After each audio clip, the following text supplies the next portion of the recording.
On va reprendre et donc ça va être la discussion avec tout le panel et en premier, nous vous invitons à poser des questions aux conférenciers. Donc il y a les micros à droite, à gauche. So please, if you had any questions to any of the speakers early on, now is the time you can ask your questions. And if you could just go to the microphones for that.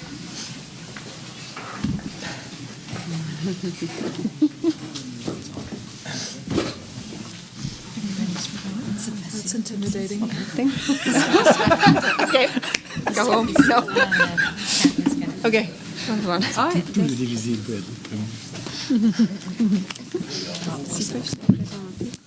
I'll break the ice here.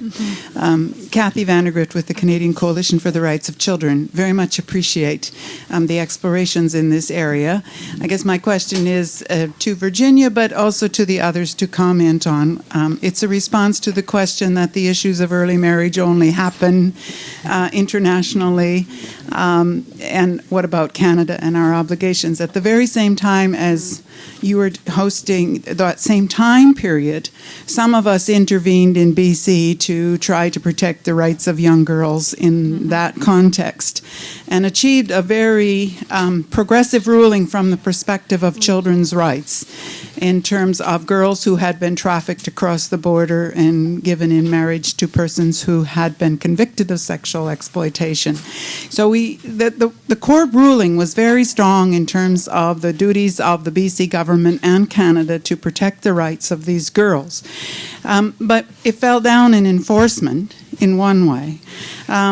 As I've tracked the case, very little has happened to actually increase protection of those children. And relative to our topic of today, we highlighted evidence relating to the school in the community and what happened. They stopped funding the school and the girls are homeschooled, which leaves them even more vulnerable. So those of us who tried to take a rights perspective are feeling unintended consequences and feeling a bit badly, actually. So I don't know if you have thoughts about where or what, how we deal with those kind of situations as children's rights advocates. That's great. Thanks very much for the question, Kathy. The idea that the woman at the very top, the anecdote that I started with, that was what was so provocative for me, that she looked at me and said, well, surely this could never happen in Canada. But I think that that's a strategy as well, that this particular photo exhibit confronts us with, and that is, to sort of displace and to other, and to look at distant suffering so that you can compartmentalize it and control it, right? These are the complications when you bring up the rulings in Canada, and the former Minister Baird talking about, I guess there were 100 cases in Ontario, but of course it's other children or other people. So I think for me, as an educator, where I start, I obviously don't have an answer for you. I don't know if you're looking for me to have that answer. I think the panel demonstrates that it's a multi-level approach. We all look at these from different levels. But for me, I begin in my classroom with my students to understand, how do you conceptualize a child or a girl, or how do you understand this girlhood notion, and what are you putting it up against? How do you see this? And I think that's, for me, why I said, the exhibit is so good to think with, because it forces you to examine what goes on in your own midst. It's not somewhere over there at all. And I think, that's part of also the point of the entanglements of children's rights and human rights. It's to teach people, it's not to gaze at a photograph and say, oh, too bad that your rights are, there's an abrogation of your rights in your life, mine are fine. In fact, the point is, you can't hardly have your human rights, right, if the rights of others are denied. So I think those are the kinds of, that's what you do with that kind of an exhibit, or the example of what happens in BC and those court rulings, as Vincent did with the Moore case today, is to use them to, ask questions, ask different questions than you normally would. and think different strategies as well, right? Because in this case, the education system was in fact complicit with the violation, and then what, you do. Thank you. Thank you.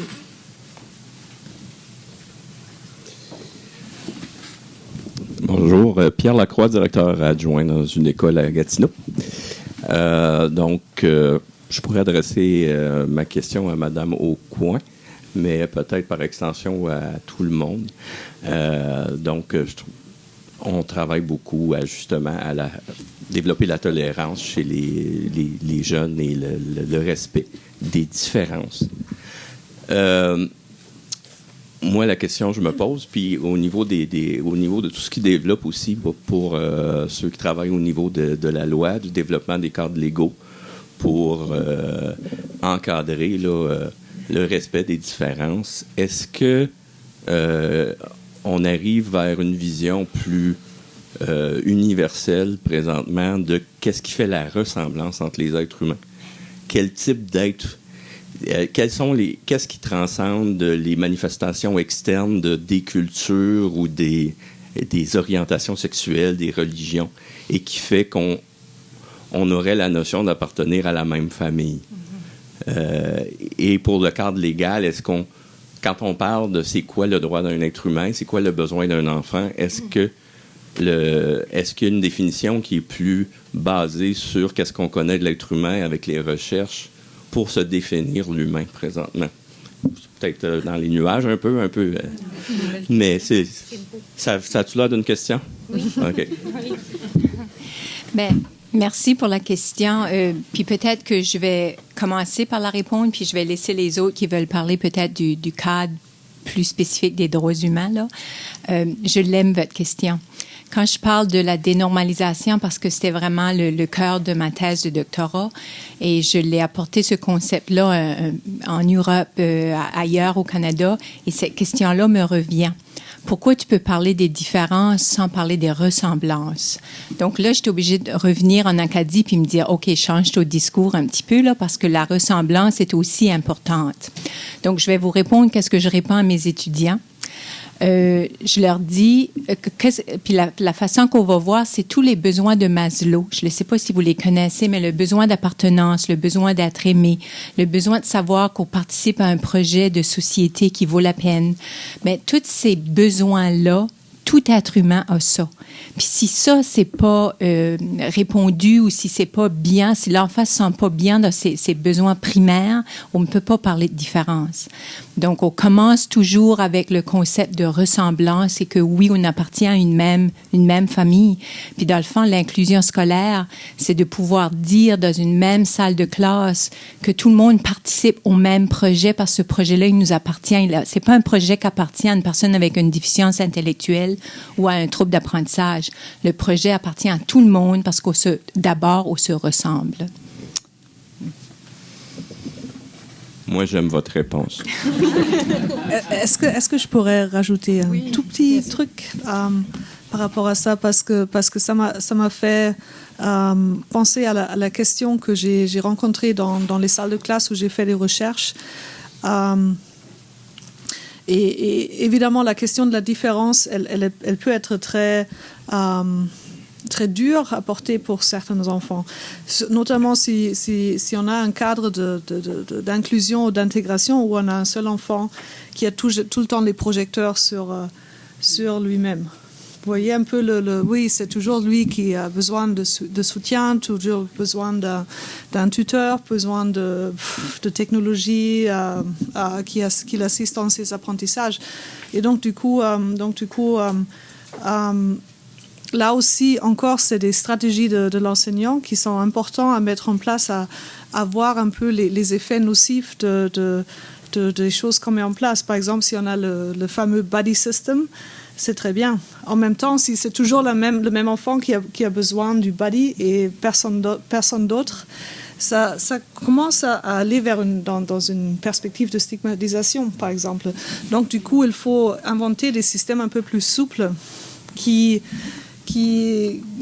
permettent à tout le monde de voyager un peu entre les rôles différents. Donc, parce que si on met l'enfant dans un seul rôle d'être différent à chaque fois, l'impact sur les relations va être évident et va être dans une perspective de négativité, de pitié, on a toujours besoin de le soutenir et tout ça, et c'est pas forcément, ça donne pas un sentiment de confiance à ce gamin. Donc voilà, je voulais rajouter ça.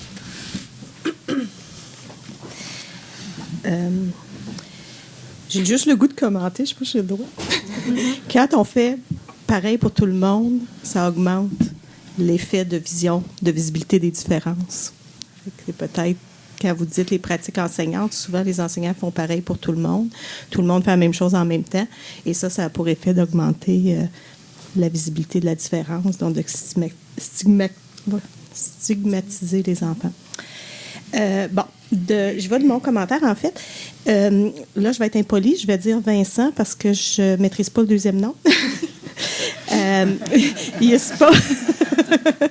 You spoke about a voucher system, only available to those, and I have a problem with that because when they do this, that means that these type of services become only available to those who are able to fight for them.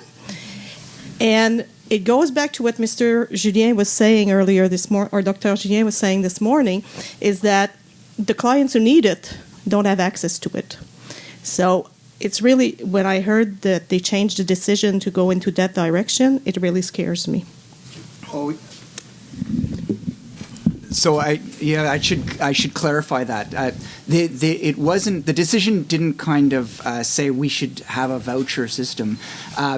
Some critics have characterized the fact that the remedy given was to repay the private school tuition to the successful claimant to be the same as simply creating a voucher system. So there's a criticism is, if all you're going to do is, if you make a successful claim that you've been discriminated against, you get back any money you spent in the private school system, that's the same as creating a voucher system where you just give some people the right to go to the private school system. So the decision itself didn't create a voucher system, didn't endorse a voucher system. It's a critique that repaying private school funding is akin to doing that. And my concern is that I agree that if the only remedy available is those people who are fortunate enough to have the time and the money to go through a private or through a human rights claim or to bring a court case, win and then get the money back for their individual expenses, that only, first of all, it requires more and more people to challenge the system. And the people who need the help the most can't afford it. Exactly. And it also does nothing to change the system itself. So that the court itself didn't say we should have a voucher system. The critique is... Didn't say it outright, but that's what's implicated. So now, if you want to get the children or your child's right respected, then the way to go is to go through the legal system and legalize everything. So... Yeah. Anyways, let me just add. I think you're absolutely right, and there are several people who have, criticized the failure of the court to be willing to kind of take up the notion that there should be some systemic remedies or some broader remedies than just repaying the expense of the private school. Means that when we move forward now. Every individual family has to fight the same fight over and over again. So it's definitely a concern. The benefit of the decision is that you have a precedent now that suggests the way in which we conceive of access to education has shifted, and hopefully that, in my view, my hope is that then spurs a kind of rethinking of how we're approaching education outside of the courtroom, because the courts, first of all, we've seen the courts are we never get an entirely satisfactory result.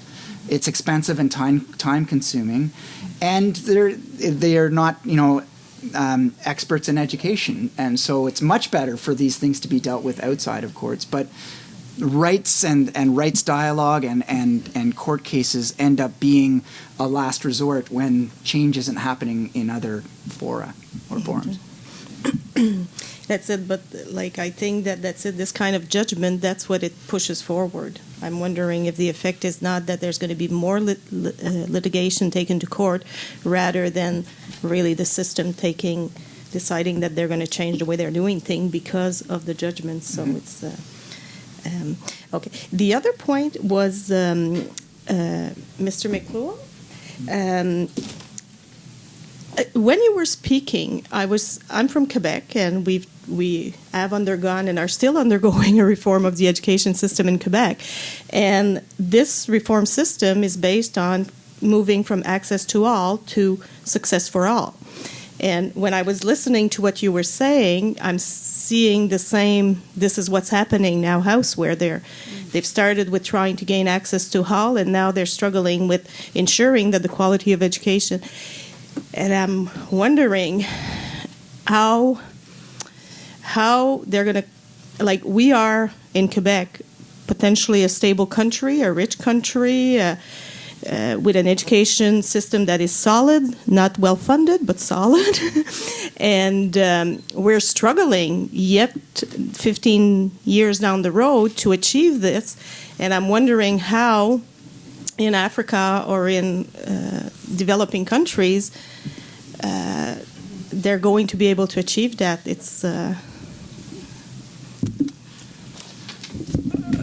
well, as I guess Virginia said, there's no magic bullet. That is a question that is preoccupying the hundreds of organizations that are meeting all around the world. That's what's preoccupying them. What exactly does quality mean, and what does it imply? But I think there are a couple of points of reference. One is that the vast majority of children who go to primary school, that's the only school they will get. They will, if they're fortunate enough to get their primary school leaving certificate, they're not going to go to secondary school because there just aren't the places there and there aren't the resources. So they're leaving school at about the age of 12, 13, 14. So a real question is, where are they going, and what are they going to be doing? And so I think now an issue for quality education is that education is not an end, but rather it is a means towards something else. And I think a lot of attention is now being focused on what are the sorts of skills that young people need to be able to go out into the workforce, such as it is, and be able to cope. And again, there's no easy answer to that. And I mean, you go back to the basics of fundamental literacy, knowing how to read and write and so forth. And a lot of kids don't have that. So that's one aspect. And the other point of reference, I think, is process. What is going on in the classroom? So the fact that a lot of kids don't know how to read and write suggests that there's something wrong with the teaching learning process. And so, but also in relation to classroom process, it comes back, I think, to the idea of protection and participation. An awful lot of attention is focused on cognitive learning. You know, what they can do up here. Being literate they know how to read a book. They know how to do the sums. But what doesn't get discussed very much is the notion of affective learning. And that relates to the environment of the classroom. And this comes to this idea of protection and participation in a classroom, because there's an awful lot of research that shows that when kids are in a safe environment, when they can play, when they're just playing with and it's very unstructured, they're learning an awful lot. And I think that's something that I feel probably is not being discussed enough in a lot of these deliberations. So I would argue, there's lots of other points to make, but I think the idea of schooling as a means to an end, and really focusing on what that end is going to be, and how the kids will be able to cope after school is very important. And the other, the more of an emphasis on just a nice place for children to be, where they can interact with one another and feel safe, and they get some support from the teacher and so forth. And even if there aren't a lot of resources there, when you have that kind of space for affective learning, that's a key aspect of quality. So. And I had one more little thing to say, and that was to a comment that somebody had come to make here at the. She was talking about technology, access to technology, and last year I was still managing La Mesure 3810 in Quebec, which is the measure by which we provide computers and technological aids to students. And part of the problem that we have right now is we can deliver the laptops, and we can deliver the tablet, pas tablet, mais les tablettes, but the government is funding the physical thing. They're not funding how it is that we are going to implement these things with the students, who is going to be doing the support so that the kids learn how to use these tools in order to allow them to learn and to demonstrate their learning. So, again, we're falling into this access versus quality. So sometimes there too, yes, it's nice to provide access to these things, but how we forget to think how it is that we're going to ensure that this access is also linked to quality and therefore useful for the students. Just a comment. Yeah, maybe in response, just one other quick point. As you were talking, I was thinking, and it relates to the thing. I think it comes back to rights.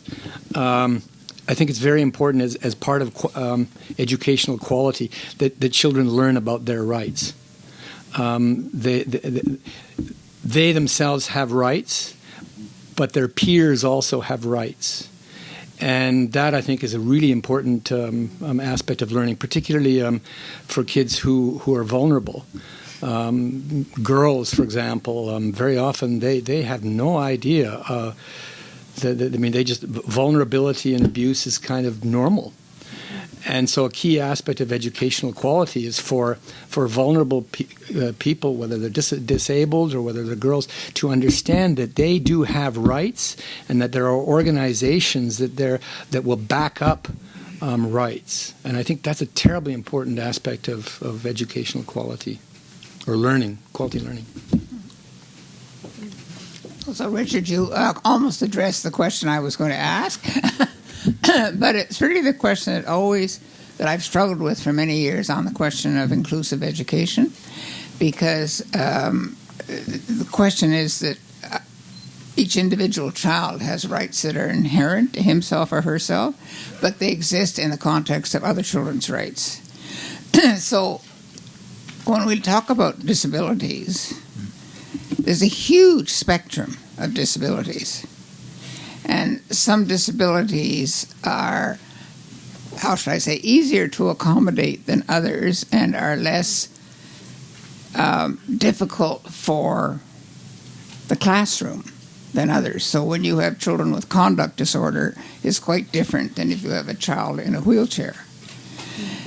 And so the question then becomes, how do we blend these two rights? What is the context in which we can do that? I think of a program that I've followed with great interest for some years, which is called conductive education, where there were children, this was mostly, came out of Romania, but it was also in Europe and in England and so on, where children with spina bifida and things of, difficult thing, learned far more from children who had similar disabilities, and they worked together collectively in order to actually make the kinds of remarkable improvements that they were able to make. So the question then is, how often can we do both? Can we have separate for part of the time and inclusive for the other part of the time? How do you deal with children with conduct disorder in an inclusive manner? I haven't come to a resolution on these, but I do know that a lot of parents have been disturbed. If you go totally to the inclusive line, then sometimes that ends up with all the children not benefiting. Anyway, it's a question to pose to all of you who deal with children with disabilities. I have already some ants in my bum answering your question, and I don't have an answer to that either. But I think we have to, first of all, go back and actually ask the question, how ableist is the school environment that we're working in? And there's a big, schools are probably one of the most ableist environments that we know of, not only for the kids, but also for the teachers. Being a teacher with a disability, we have in my teacher education program, we have on occasion students with disabilities who want to become teachers. Well, they struggle a lot with, getting into the field and being recognized and receiving actually the accommodations. The same is for kids. So often, and I don't want to give a sweeping answer, but behavioral difficulties often come with the way, with the system that we force them to be in. I mean, sitting for an hour still and doing schoolwork, that's something that, is already hard for any child, especially more so nowadays. But for a child that has maybe certain challenges around that, often sitting for that long a time is not working. So, but why does learning only happen if you sit like you sit here in this room, right? I mean, that's one of the first questions we have to ask, right? So. That's one aspect I would say, and the other one, and I've published around those questions because I've been struggling with questions of inclusion for a long time, because I've seen also benefits of a specialized system for certain kids at certain times, and I'm going back to my own observation around we need a flexible system, and we need to have the children participate in those decisions that are made. So, again, an adult expert showing up and saying, no, you can't be here, or you have to be here, or we're saving money by not putting you there, or by not offering this program instead of this. We have to look at this process differently that we're doing right now.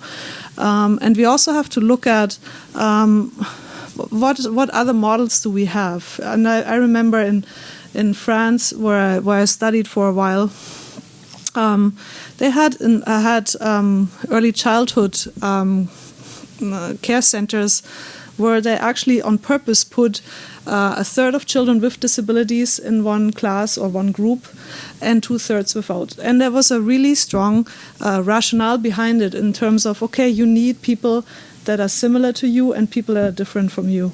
And by actually having the 1/3, 2/3 rule that they had for their system, actually the kids could move around and interact with the kids with disabilities, with the kids without disabilities, and obviously that needed a lot of support. This is not a one teacher classroom. And we had the discussion during lunchtime. The models of inclusive education that I've seen that have been successful often, or for the most part, had a regular classroom teacher and a special ed teacher at least for the part-time in the class. And that teacher was not there to be attached to the hip of the child with disability. That teacher was there for the whole classroom community. And those models, we don't look enough at them in Canada at this point, because it saves money. I mean, I'm very cynical, but like in Nova Scotia, we're saving money right now by doing inclusion, and that's not right.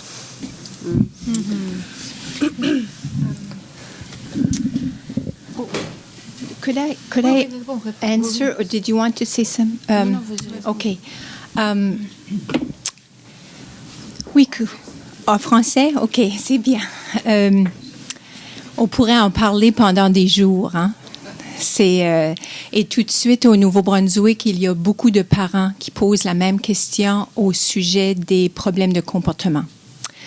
Et quand on s'est penché sur les recommandations de notre rapport, le dernier rapport de l'étude des écoles inclusives du Nouveau-Brunswick, qui a mené à différentes politiques, on a été obligé de garder en tête le fait qu'il y avait des élèves qui peut-être leur place, ce n'était pas dans une salle de classe ordinaire avec les autres élèves.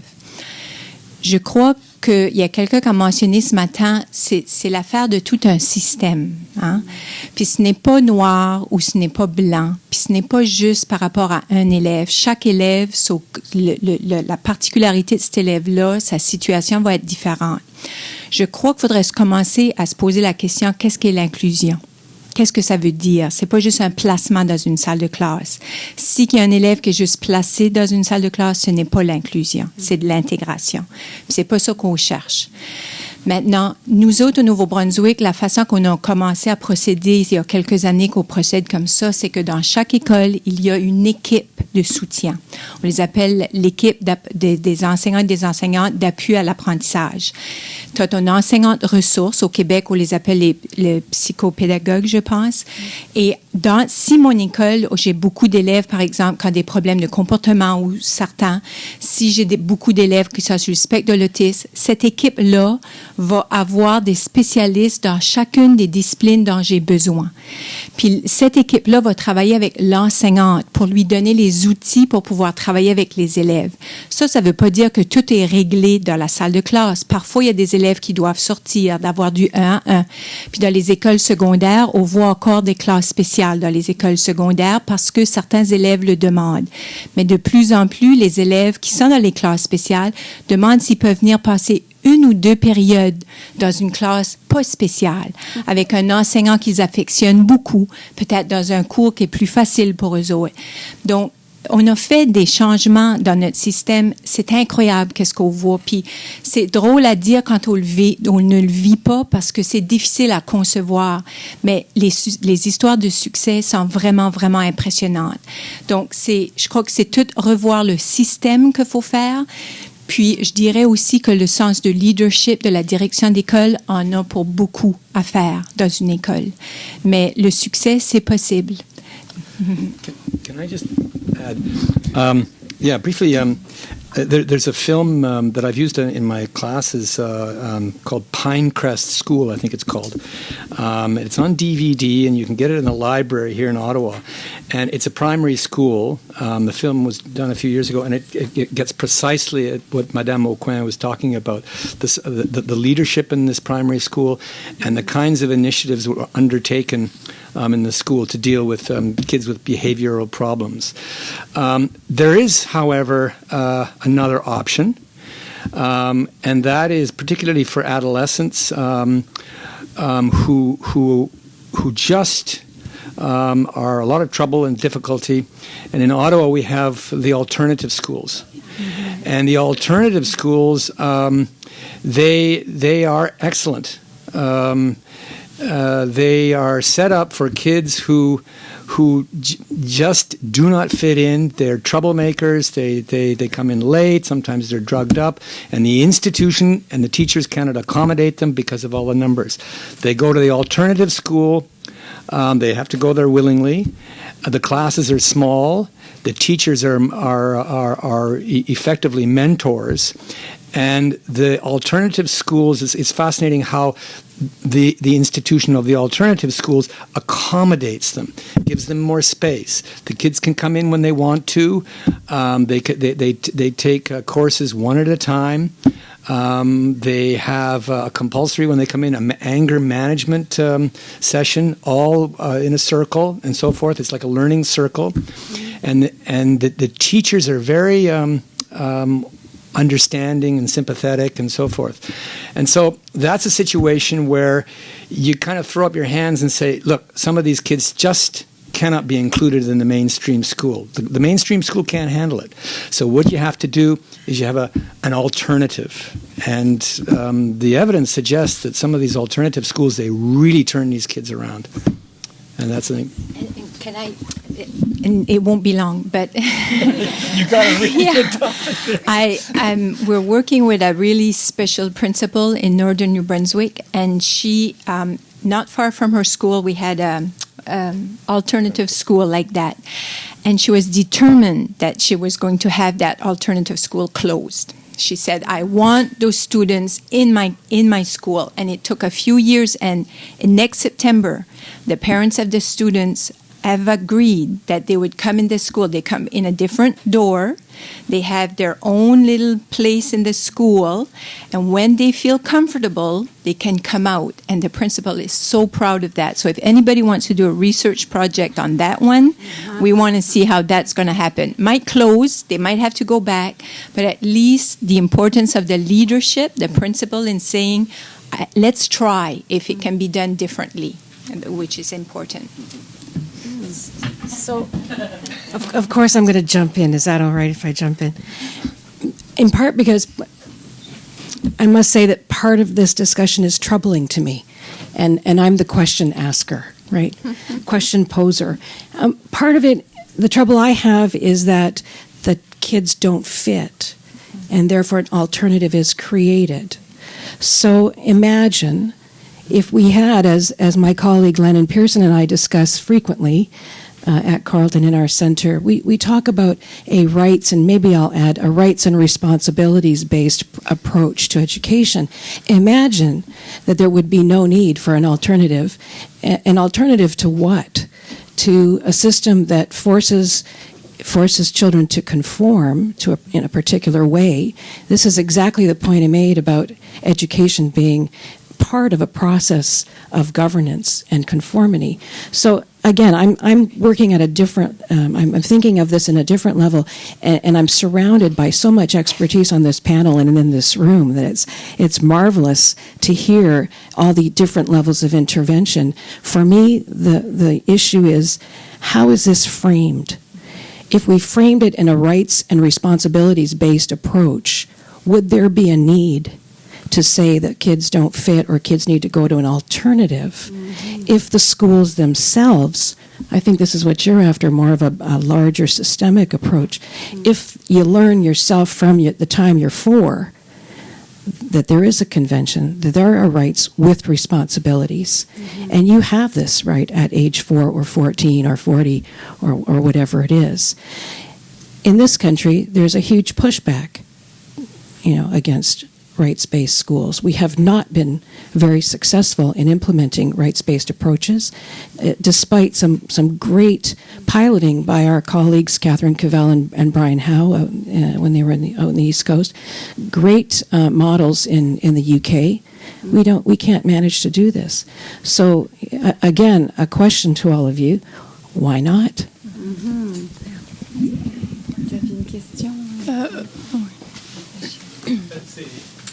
C'est une simple observation.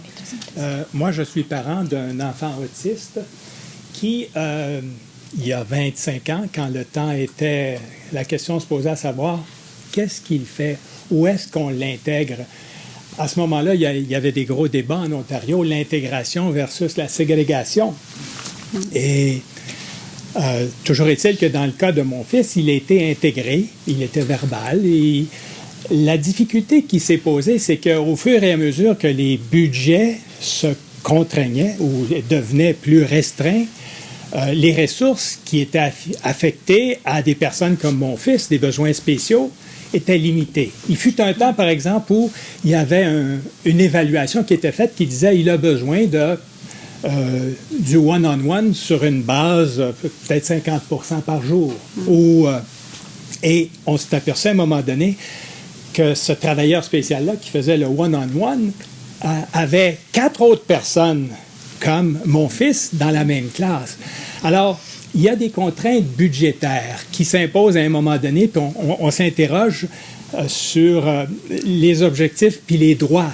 Quel est le droit de la personne qui veut être intégrée au système, puis quels sont les droits aussi qu'il ne faut pas négliger de l'ensemble des étudiants qui veulent avoir une éducation de qualité et non pas de baisser au plus bas dénominateur. Puis je ne dis pas ça avec mépris ou autrement.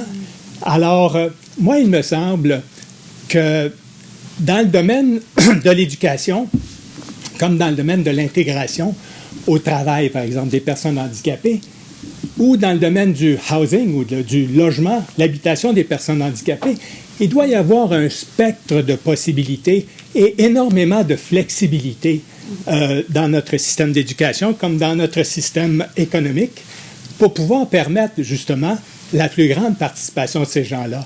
Et donc, je vais un peu dans le sens que vous disiez tantôt, Mme Schneider. Je pense qu'il faut qu'il n'y ait pas un seul modèle, mais un spectre de modèles et beaucoup de flexibilité pour que tout le monde, finalement, en ait pour soit bien traité par le système. C'est mon commentaire. Merci.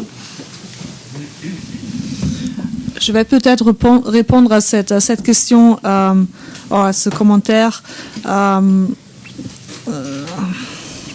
la manière que dans mon université, on a eu beaucoup de discussions sur des espaces spécialisés ou des espaces réservés à des personnes, soit des personnes en situation de handicap, des personnes en Nouvelle-Écosse qui sont d'origine africaine ou d'origine autochtone. Et j'ai eu beaucoup de discussions avec ces groupes-là parce que ça m'a intéressée, justement parce qu'on a toujours la question, est-ce que la personne en situation de handicap veut être intégrée, ou est-ce que la personne veut aussi faire partie d'une communauté qui connaît ses problèmes. Et c'est vrai que moi, ce qui m'a toujours frappé depuis que je suis arrivée en Nouvelle-Écosse, c'est que s'il y a ces possibilités de vivre dans la communauté des personnes autochtones, d'avoir les célébrations ou d'apprendre, on a eu une cohorte d'apprentissage, de master, d'étudiants qui étaient seulement d'origine africaine, des Noirs de la province. Et du coup, les expériences qui sont rapportées de cette expérience d'être entre eux, de pouvoir discuter de discrimination, des choses comme ça, sans avoir à l'expliquer à des personnes blanches qui n'en connaissent rien, qui à chaque fois trouvent des excuses parce que il y a le racisme, c'était pas un moment raciste, c'était autre chose. Donc du coup, ces discussions-là, les ont vraiment motivés à apprendre plus, à aller davantage plus loin, de faire des apprentissages dont ils ne se voyaient pas capables avant. Donc du coup, ces espaces-là sont importants aussi, où je me dis, et j'ai dit, mais quelle est la différence entre la ségrégation d'autrefois, des années 60 ou 50 et tout ça, et ils ont dit, non, mais c'est parce que là, nous, on choisit d'être là pour un temps limité, pour être en groupe entre nous, mais ça ne veut pas dire qu'on va rester comme ça toute notre vie, quoi. Donc, ce modèle-là me semblait assez intéressant du coup à réfléchir sur pour les personnes handicapées. Est-ce qu'il y a des moments de choix où on se sent plus en sécurité d'être entre eux, ou de ne pas avoir à expliquer ce qu'on vit tous les jours quand on est dans un fauteuil roulant, ou quand on en situation de handicap en général, des choses comme ça. Donc, mais en même temps, comme j'ai dit tout à l'heure, ça demande qu'on recommence à réfléchir sur notre système d'éducation, mais aussi de voir si on arrive à créer ces espaces qui créent un sentiment de sécurité. Pourquoi est-ce qu'on n'est pas capable de faire ça plus généralement? Pourquoi ces étudiants, quand ils sortent de ce groupe, de ce cohorte d'apprentissage, pourquoi ils doivent revenir dans un environnement assez hostile? Donc, si on réfléchit à ces espaces-là, il faut aussi réfléchir à ce qu'on fait en général dans la société. On ne peut pas dire « Ah oui, maintenant on les a mis là à côté et tout va bien », mais il faut que ça revienne après vers nous-mêmes, et que ça repose aussi la question, mais qu'est-ce que nous on fait que ces gens-là ne se sentent pas en sécurité et pas dans une situation de confort pour apprendre ou pour travailler et tout ça. Juste un commentaire à répondre. Moi, je pense que j'étais content que vous avez soulevé la question des ressources. Parce qu'il me semble, dans cette discussion, effectivement, ça, c'est l'éléphant dans la salle. C'est la question des ressources. Et souvent, c'est un grand obstacle. Et je pense que c'est commun à tout. Ouais. En fait, je pose une question pour ma collègue. C'est juste plus facile pour moi de venir au micro. Donc, la question qu'elle veut poser, c'est est-ce qu'il y a des conditions préalables à l'inclusion, des éléments prérequis pour commencer à aborder ou à amorcer un processus de discours autour de l'inclusion scolaire dans les écoles qui ne seraient pas rendues là?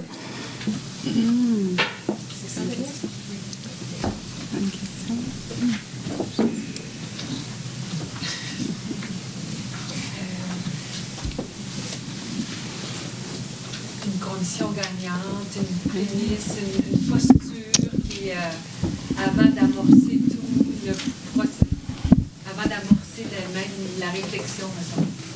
OK. Si vous me demandez d'aller à votre école, parler aux enseignants puis aux enseignantes, voici ce que je vais faire. Je vais leur raconter une histoire de quelqu'un qui a été exclu.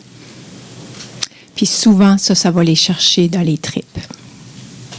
Puis souvent, on va parler d'enfants qui ont été rejetés, d'enfants qui sont seuls sur la cour de récréation, d'enfants qui sont pointés du doigt, qui ne sont pas invités de signer une carte de fête ou d'une carte de maladie pour un enfant qui est à l'hôpital parce qu'ils ne sont pas cool.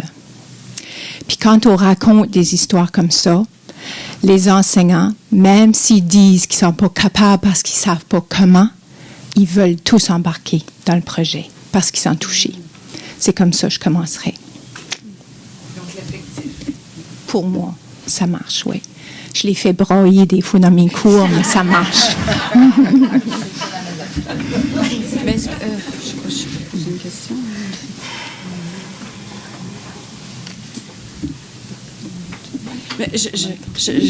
Si je peux me permettre, je me demandais, Angela, est-ce que ça crée un effet durable? Parce que oui, l'affectif, le côté anecdotique au début, mais est-ce que ça crée un effet durable? Oui, bien, il faut travailler vite après ça. Hein? Là, qu'est-ce qu'on fait? Oui. Qu'est-ce qu'on fait ensuite? Il faut avoir un plan. Mais vraiment, sérieusement, la directrice avec qui je travaille beaucoup, qui a apporté vraiment une école secondaire, a tout transformé son école. Là. C'est exceptionnel ce qu'elle est en train de faire. Puis elle a un système de développer. Elle sait déjà où elle veut, sur ce qu'elle veut travailler l'année prochaine. Donc, cette année, avant que l'année soit terminée, déjà, elle va commencer à questionner, à poser des questions lors des réunions du personnel pour les faire réfléchir. Elle a même, les lundis matins, elle a un livre qu'elle leur donne au début de septembre, puis ils ont un comité de lecture. Ils ont besoin de lire des chapitres, ils ont des discussions. Donc, c'est vraiment multiple. Donc, elle sait où elle va s'en aller. Au début de l'année, c'est très clair qu'est-ce qu'ils vont faire. Elle pose des actions, puis après ça, elle revient avec tous les acteurs pour voir comment est-ce qu'ils l'ont intégré. Si vous voulez, je pourrais vous partager ce système. C'est assez impressionnant. OK? C'est bien. Voilà. Alors, merci beaucoup à nos panélistes. Merci beaucoup à vous tous pour cette belle journée autour de la question des droits de l'enfant au service de l'éducation. Donc, il me revient l'honneur de vous dire un petit mot de conclusion. Ça, je sais qu'on est un petit peu en retard sur notre programme, donc je vais pas prendre trop de votre temps. Mais je voulais juste rappeler à quel point il est important, c'est ça, quand on repense à la conférence de Dr. Julien et à toutes les conférences de nos panélistes, donc de penser à l'enfant, à la jeunesse, au centre, hein, avec des expertises autour de l'enfant, bien sûr, mais où l'enfant est toujours consulté, toujours au centre. Et dans l'optique du laboratoire interdisciplinaire de recherche sur les droits de l'enfant, donc de penser aussi cet aspect-là des différentes disciplines, l'éducation, le droit, la psychologie, la sociologie, etc. Donc, au service de l'enfant. Donc, je pense que c'est important. Et pour une suite, finalement, à ce colloque-là, je vous annonce que bientôt, il y aura en ligne le prochain numéro de la revue d'éducation, Education Review. There's an upcoming issue on the same subject as today, les droits des enfants au service de l'éducation. Et plusieurs panélistes qui sont là aujourd'hui aussi ont écrit dans ce numéro-là. Donc, ça s'en vient. On va vous tenir informés dès que ça sortira. Et j'en profite aussi pour remercier, comme je disais, les participants, mais aussi nos 2 facultés qui nous ont bien encadrés dans l'organisation de ce colloque. Et évidemment, le laboratoire de recherche sur les droits de l'enfant, la chaire de recherche en éducation et francophonie, qui ont permis la réalisation de cet événement.